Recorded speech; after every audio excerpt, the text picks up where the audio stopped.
So if a koi fish is with a white body and red spots, that is supposed to be a fish that will help you with your career success. If a koi fish is yellow-red with white and black markings, that fish is supposed to help you find true love. If a koi fish is platinum or silver, will help you find business success.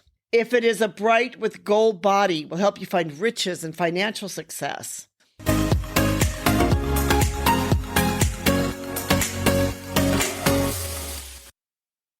Hi, this is Anita from the Dusty Roads podcast.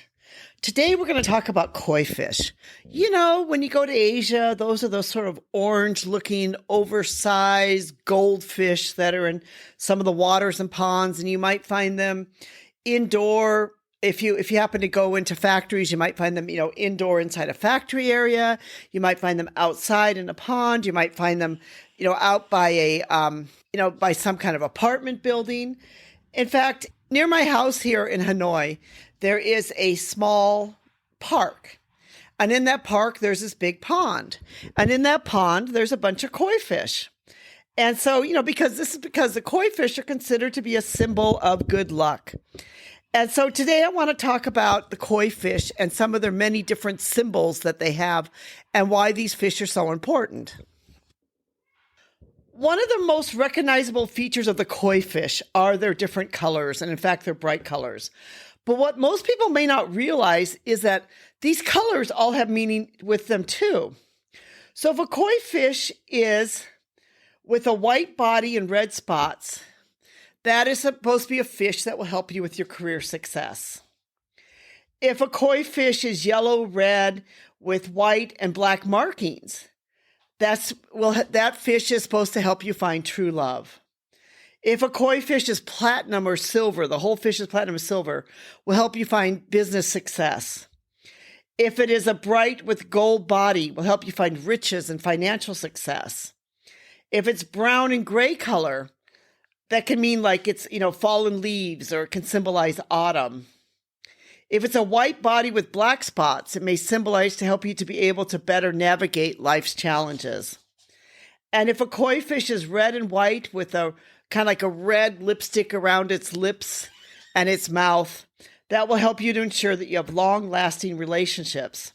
So even the fish themselves can all symbolize different types of things according to the color that the fish has.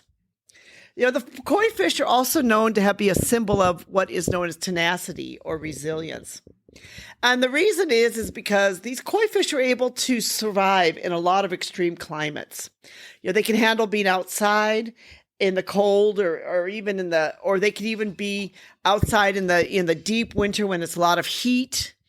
The koi fish are known to be able to swim upstream, and they're such strong fish that they can even swim up on waterfalls.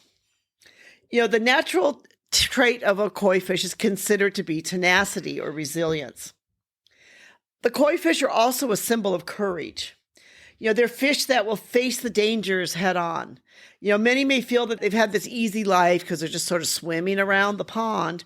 But the truth is that if any predatory wildlife comes, or they feel any threat comes to them, they will fight and face the danger head on.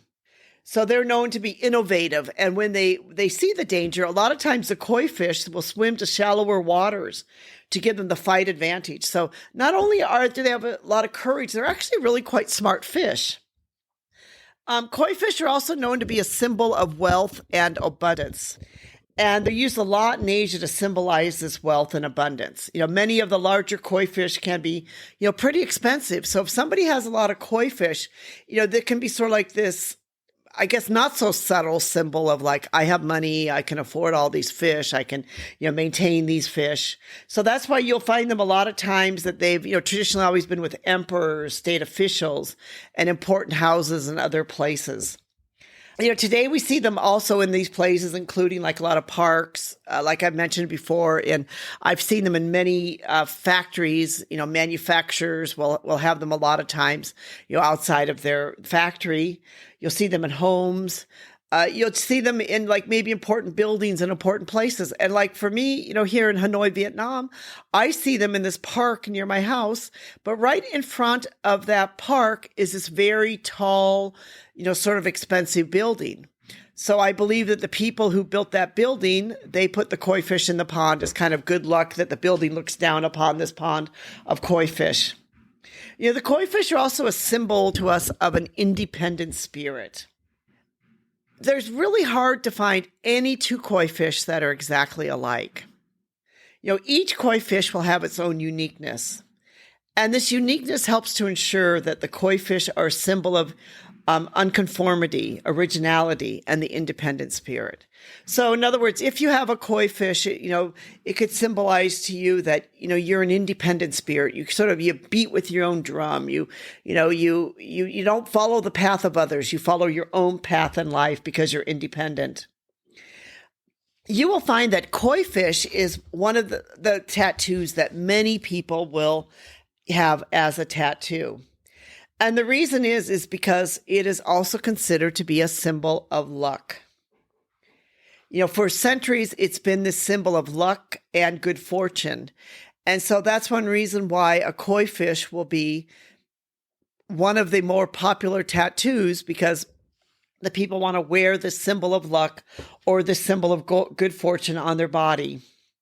It's believed that the koi fish and the fish symbol and even the tattoo, if you have the tattoo on, many people have the tattoo, they believe that the symbol of the koi fish on their body in a form of a tattoo will help to bring positive energy to wherever it is.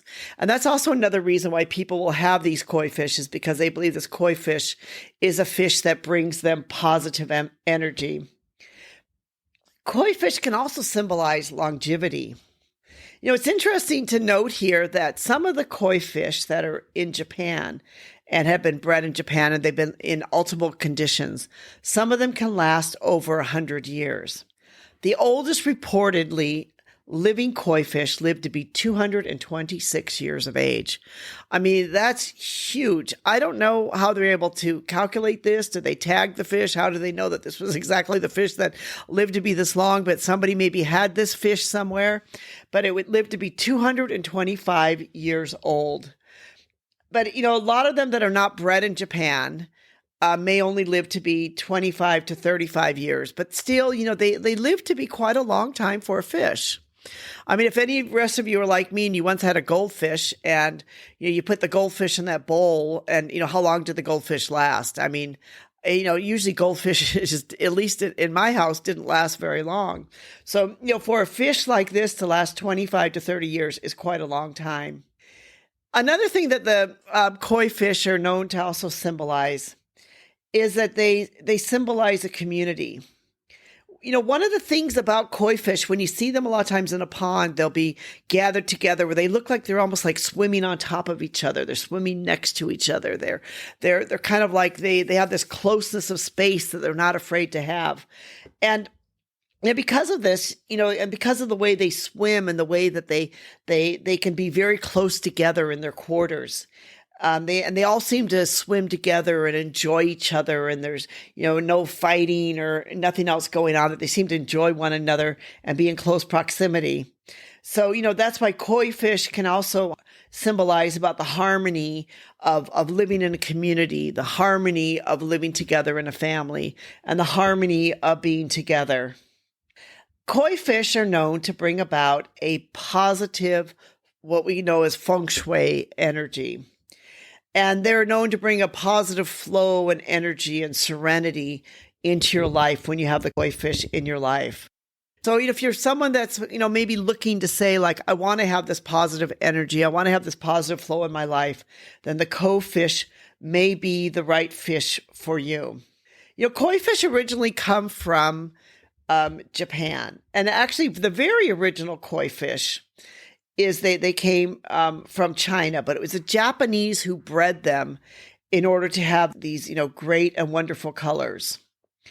And the koi fish is really, it's a carp. So many times you will find it referred to as a koi carp fish. In fact, the word koi in Japanese means carp. There's many varieties of this koi, and as we've talked about, there's many different colors and many different combinations of colors. But the ornamental Japanese koi carp, as we know them today, was introduced into Japan in the 1920s. And really it was the Japanese that really, started having these become part of becoming a decorative purpose for their homes. And they're usually kept in water gardens.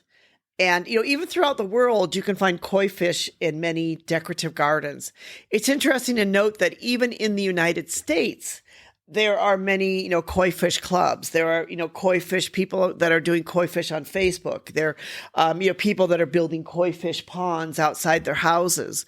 That, even in America, the keeping of koi fish has become quite a popular hobby, or, it's become quite a popular pet or fish to keep. And that's because the koi fish are an ideal fish for outdoor life, as they're cold water fish, so they can adapt to many different types of climate and water conditions.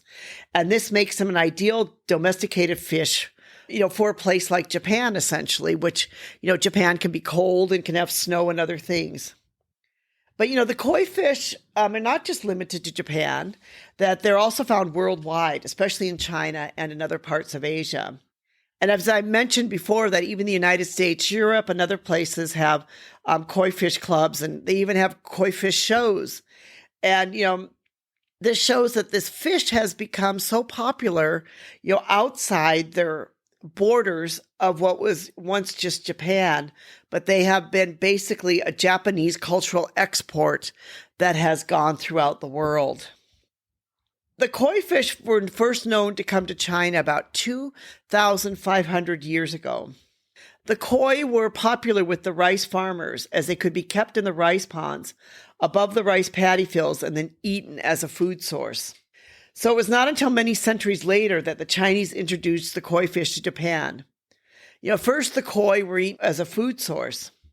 And that's why the word koi, which means carp, is still used in Japan and still means carp. So, like koi could be used to mean a bunch of different fish, including a carp fish, what you would not necessarily have as a decoration purpose or as in a pond, but instead that not, wouldn't be this brightly ornamental fish as we consider it today.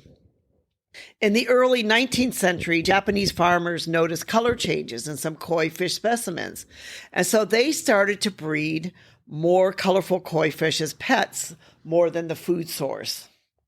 And so because of how beautiful the fish were, there's also many legends that have been surrounded the fish. So here you sort of essentially have this fish that was in China, food source or a carp, that would be eaten, that was transported or traded, in the early 19th century over to Japan. And then the Japanese farmers started using the koi fish also in their rice paddies. And then somehow these fish began to interbreed with maybe some Japanese fish or some other fish. And then they started noticing these bright colors.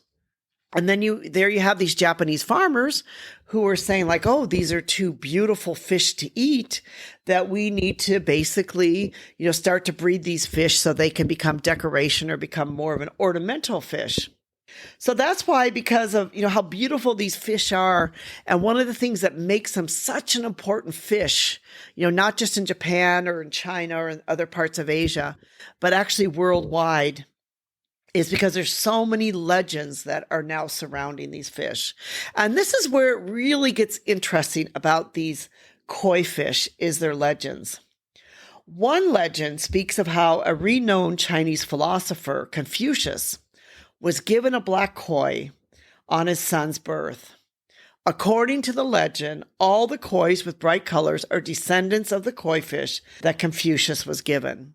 So, here's the koi fish that has a little bit of this religious tone to it, where they're saying that basically it came from Confucius directly, that it was given as a gift for when he was so proud when his son was born, and that, because of that, all these beautiful, bright colored fish then began to descend from that one Confucius black koi fish. Another tells a story of a Dragon's Gate waterfall at the Yellow River, that the koi fish are so strong that the fish can swim upriver and even swim up to the top of the waterfall. The koi fish that reach the top of the waterfall, then become this powerful dragon. So there you have a legend where you have koi fish that we know that koi fish are strong. We know that they can swim up waterfalls, and that when they swim up this very powerful waterfall, that they no longer become a fish, that they become a supernatural dragon. Another one says that in Japanese culture is that the koi fish can actually conquer waterfalls. And this is because the Japanese believe that the koi fish to be as brave as the samurai warriors. So there you have, the koi fish, which are actually considered to be more like a samurai warrior, that they're considered to be as brave as the samurai warriors. As we've talked about before, that there's many things that these koi fish, symbolize in these Asian cultures, which make them such an important part of Asia, that you really cannot go to Asia without seeing some of these koi fish being an important part of the culture within Asia. I have to admit that it wasn't really until I started, writing some blogs and started doing some research that I really began to understand the symbolism of koi fish in Asia. I've gone into many factories here, and I've seen them in parks and important buildings. And usually, maybe I'm like a lot of other foreigners, where I might look down onto the pond and say, oh, what beautiful, big size goldfish they have here. And I always kind of thought of them as sort of like this oversized goldfish that's swimming around. And I didn't really pay that much attention to them, or I didn't really understand the whole, the symbolism that they had, the symbolism for things like, perseverance and strength and, good luck and fortune. And I knew, of course, having gone into enough factories here in Asia that, yeah, they had some symbol for fortune, that the factory owners would build these, these ponds of these koi fish, and they'd put them out there, and they believed that it was, give them luck. And I understood, of course, about the Asians and their sort of feng shui and all about having things that make them have luck or feel like they have luck. But I really didn't understand the culture behind the koi fish and how important they were in so many cultures, and all the legends that were surrounding them, and all the different things that they would symbolize to the Asian culture and to the Asians. And I really didn't quite understand either that about the koi fish and the tattoos, and how the tattoos for the koi fish were so important to them. What's interesting about the koi fish themselves is that the legends, what they symbolize, what they mean, and how they mean it can actually change from person to person and from culture to culture. And part of that is because at the end of the day, when you talk about koi fish, this fish really symbolizes everything that's good, that's great, and that's wonderful. The koi fish are and continue to be a significant symbol in the Japanese culture, the Chinese culture, even, here where I live in Vietnam, even the culture here in Vietnam, it continues to be this very important symbol of everything that's good. All the attributes that you yourself as a human being maybe want to try to have in life, whether it's, perseverance or courage or luck or fortune or true love, that all of those things that we as humans want to try to have, the koi fish symbolize that. And that's what really makes these koi fish such an important and such a unique fish for not just the Japanese culture and the Chinese culture, but really for all of Asia. Thank you so much for listening to the Dusty Roads podcast, which is all about living your life as a global citizen. Check out our blog, abusonadastyroad.com. We'll put a link below in the description so that you can easily find it. If you have any questions or anything that you'd like to hear us discuss, we'd certainly love to hear from you. Feel free to go to our contact page on our blog and to find out more about ways you can contact us. Thank you so much for listening. We hope that you will share this with your friends and also subscribe to our podcast.